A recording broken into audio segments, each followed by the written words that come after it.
Welcome to EduRev. Do you recall the activity 1 in the previous video we performed in the laboratory? What did we get when we burnt a magnesium ribbon in a flame? Remember, when we burnt a magnesium ribbon in a flame, we got a white powder of magnesium oxide.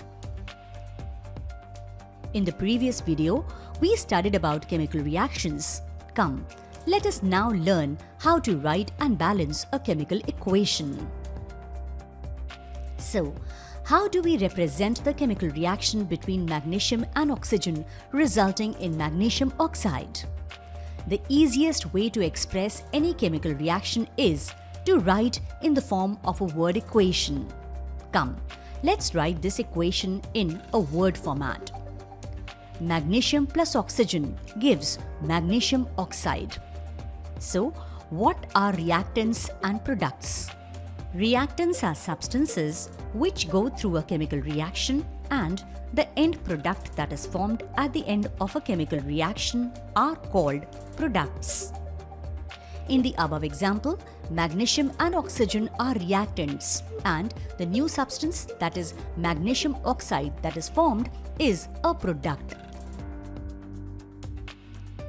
Remember, reactants are written on your left-hand side, that is LHS, and products are written on your right-hand side, that is RHS.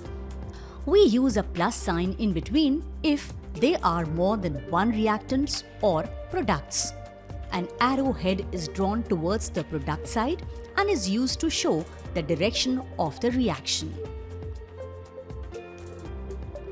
But don't you feel writing a chemical equation in word format is too long?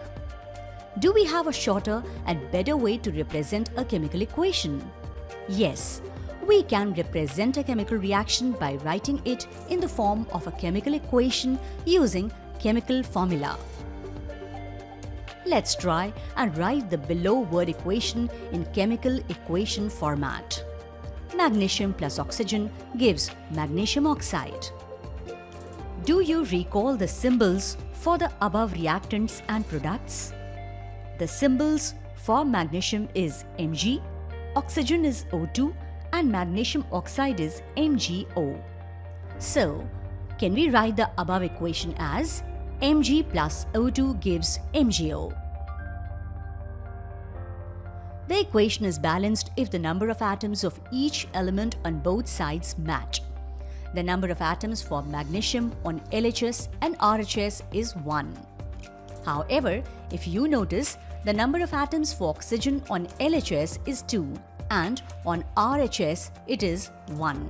Thus, it is an unbalanced equation. Such type of equation is called as a skeletal chemical equation, as the mass is not the same on either side.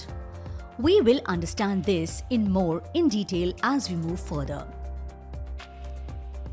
So, how do we balance a chemical equation? Do you recall the law of conservation of mass? As per definition, the mass is an isolated system, can neither be created nor be destroyed by chemical reactions or physical transformations, but can be transformed from one form to another.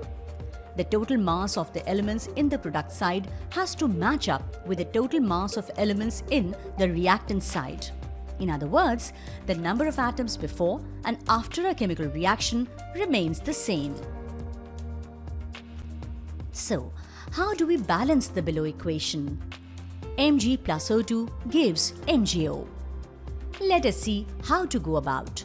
To balance oxygen, we will have to give coefficient 2 on the RHS.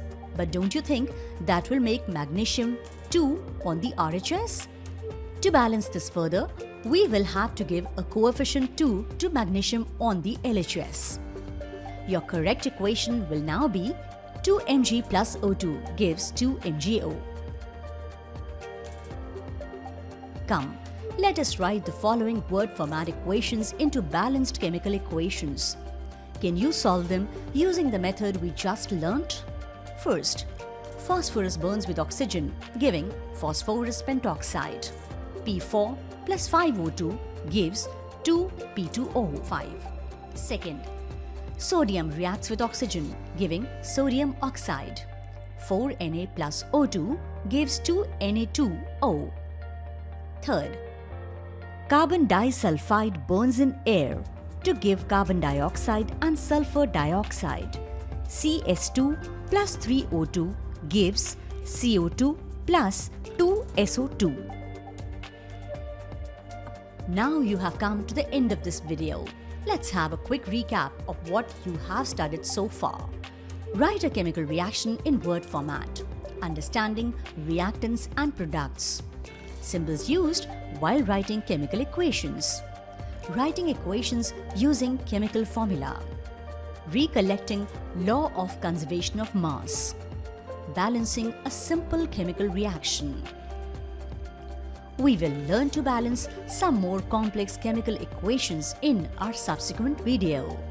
Now that you have understood how to write a chemical reaction, learn some important concepts and how to balance a simple chemical equation, you might want to verify your understanding of the concept and revise the chapter. You can attempt tests, see videos and read documents through our EduRev Infinity program. We have 800 plus videos, 2500 plus documents, 6,000 plus questions across subjects waiting for you to practice and master the concept. With EduRev Infinity, you can access every primary subject of your class. Thanks for watching.